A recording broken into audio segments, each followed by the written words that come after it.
Every brand isn't for everybody, and everybody isn't for every brand. And that's Liz Lane. And what I got out of that is that everything is not for everybody, and everybody not for everything. That's just like this job. Everybody is not sales, and sales is not for everybody. So, but that's what we got to look at when we. That's what I feel I got to look at when I'm doing the recruiting process. That everybody is not for this brand, and this brand is not for everybody. Just point blank. And the second one is it's no longer about interrupting, pitching, and closing. It's about listening, diagnosing, and prescribing. And that's by Mark Robert. And that goes with what our guys do. We can't be interrupting the customer with our pitch that don't even sound right and a closing that feels like we forced it on them. We got to listen to what they're saying, diagnose what they got going on, and then we prescribe them the medicine, just like a doctor would do you. A doctor, he listens to what you tell him is ailing you. Then he diagnose what he think wrong with you. Then he writes you up a bottle of pills and tell you that this is what you need to do. That's the same thing with anything in life. And Love it. that's Mark Roberts. I love it, Mama. So much thought, so much detail. I hope that they actually play this back so that they can get some real value from this morning, right? You're definitely teaching. Thank you for that. Who's next, guys?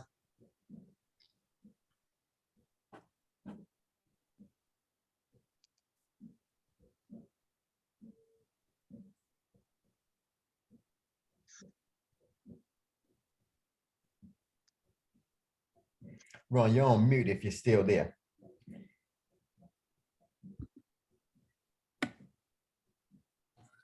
Sorry, the new habit. Okay, here we go. All right. A focus on customer needs. The difference between convincing a prospect to buy and convincing him or her to buy now can come down to a strong understanding of buyer needs. Benefit statements are a great way to create belief in your product, but the majority of prospects are more interested in how the product is going to improve their business. Probing at the beginning of the presentation can uncover the reasons a prospect buys and areas where a current supplier is coming up short. Well, that's pretty easy for us to do. We got Spectrum or Optimum. That's it. So, That's it. But give us some context there. well, obviously we got to sell on benefits, right? I mean, there's so FiOS has a lot of benefits that Cablevision and Spectrum don't have, especially in the clarity of the picture, the speed of the internet. Obviously, I'm sitting here this morning watching this computer spin. I'm getting dizzy with this garbage, this Optimum junk. So you got to talk to the customer about how the product is going to benefit them rather than the price or anything else. Understood. Understood. So when you focus on the customer needs, you're always going to put yourself in a position to be able to sell something, to sell the product, and at least to be able to get a follow-up out of them. Why? Because there's always a problem. Just like yourself, right? If I was at your house, I would simply ask you, how's it going? You would probably be man enough to say to me, hey, you know what? I don't like it neither, but I'm not ready to switch. Then at that point, I got a few ways that I can take that customer. Either he's not the actual decision maker, either he needs more information from me. One of the two things that's happening there. So I'm gonna start with, hey, by the way, you are the decision maker, right? Okay, great. You know what? Not for nothing, but let me tell you a little bit about some of the differences and how easy it is to actually get our services, right? And then we can take it from there. But that's a strategy. That is a plan, right? But it starts with all with dealing with the buyer's needs. So I love it. Thank you for that. All right, Mish, you up? Okay. The real test is not whether you avoid this failure, because you won't. It's whether you let it harden you or shame you into inaction, or whether you learn from it, whether you choose to persevere. Barack Obama, President Barack Obama. Powerful. What does that mean to you? Is the fact that you can't avoid failure. Anything you do, you're going to fail in order for you to learn or grow. But it's either you're going to take the failure and keep on failing, or you're going to let it harden you and just persevere and grow and win after. Absolutely. Absolutely. Believing in that is the hardest part of this game. Believing in that, believing in the fact that you're gonna fail, believing in the fact that when you fail, it's gonna feel like just like falling, like as if you're gonna die. Like, the feeling of when you're falling, you're gonna feel that, and failure hurts. But each and every time, if you're just able to get back up, right, and process why you felt, then you have something that I like to call your intellectual property that is all yours and yours only. And no one in the world knows that you got this superpower until you actually give it to them. And not for nothing, but others are going to need it. So I love it. Thank you for that. Drop that inside a Telegram. Let's move on with the call. Great morning motivation post, guys.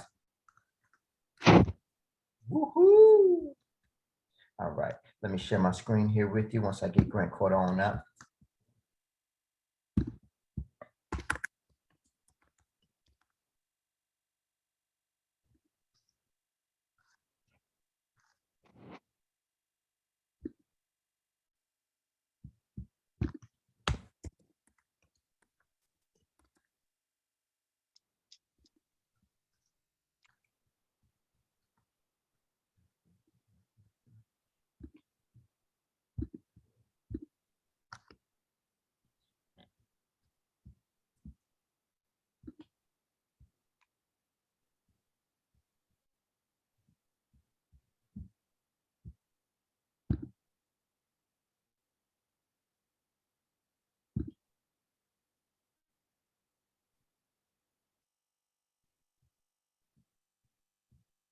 Powerful.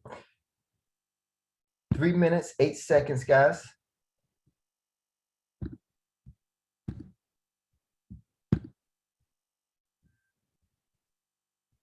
3 minutes, 8 seconds. We'll be covering 3 minutes, 8 seconds. We'll be covering text.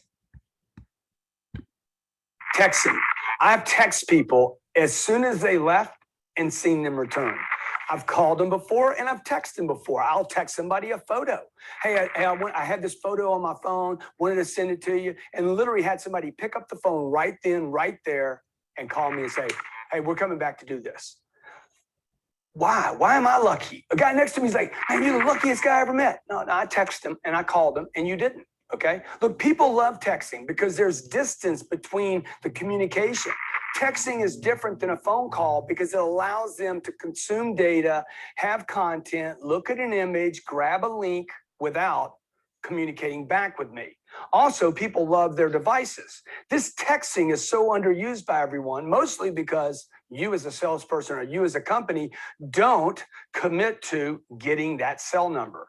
Number 4, texting is easy, it's fast, and everybody's comfortable. 5, use it for many things. You can use it to do many, many different things, not just leave a message, but photos, images, links, videos. The 6th thing is when texting, use information overload. You want to establish that you are there to provide tremendous amounts of content. There's also another benefit in texting in that this mobile device is actually kind of small. It could be hitting a tablet, but even tablets are small, which means the customer's got a lot of content. If this buyer, this customer, this prospect, this lead visits 3 different places and you're the only one that texts them choices, information overload, prices, and down payments, and terms, and contracts, and possibilities, and other choices, who stands out? Who wins? Who wins if I've done 6 texts with content and the other 2 groups didn't even bother? By the way, that number, 65% of all companies never follow up, and I provided this prospect, this lead, with 4 or 5 different pieces of data. Always in the text, always make an effort to set up for the next level of meetings, which could be video, in-person, conference call, go-to meeting. In the text, avoid trying to do a deal. Avoid trying to do a deal. You're trying to keep the communication in. You're basically lubing the line. You're greasing the wheel, the machinery. Okay, this text is just a grease in the machinery to keep it moving. The purpose is to get a deal. Of course it is, right? The purpose is to get a deal, but we're trying to grease the lines right now and provide more information. Always stay professional, regardless of the customer's position. I have a guy on my phone right now. I can't get back with him. I text him. Every day I text him, it drops off, okay? Boom, all of a sudden I get a text from him on the 4th day. Be professional when texting. No buddies, no pal, no dude, no dude-ass, no friend. I know you can be tempted to do this because basically texting can be a bit casual. You can get lured into, oh, all of a sudden this is my friend. Not true. When you're selling, stay professional. Use the text. Combine it with the phone. You'll be great.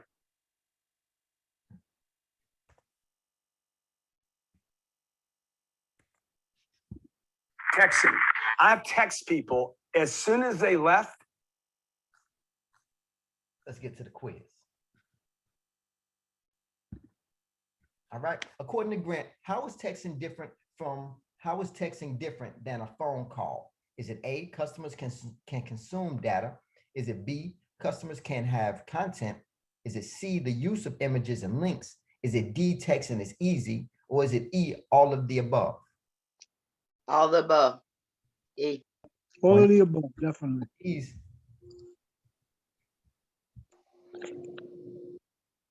What you say, Mish? The same thing. It is. All right. How much information should you send through text? Is it only the bare minimum? Is it an overload of information? Or is it C, not much? A. B, overload. 1A, 1B. How much information should you send through text? I'm gonna say A. 2 A's, 1B. We're going to go with the majority, only the bare minimum. Let's get it. True or false? You should always try to close a deal over a text. Is this true or is this false? False. False. False.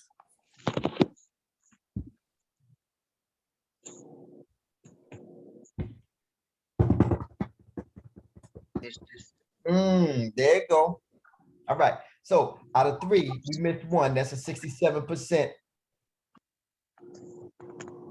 Hard on our self-esteem this morning. We hard on them. But let's unpack. What did we just learn? that you overload them in a text. I like the part where he said you send text messages with more information too. You know, that's something that we can definitely implement inside of our business. Text messaging a little bit more. We already have a text messaging group, but obviously, I mean, you know, if we can overload them, we'll overload them. We'll put them we can use it a little bit more. You know, I think that if we implement this and we come back to it, we can see exactly what Grant was talking about. Anybody got anything else? But he said each text should be a setup for the next level of where you're going. You're not just gonna overload them with a whole lot of information at one time. You're gonna set yourself up for the next level each time.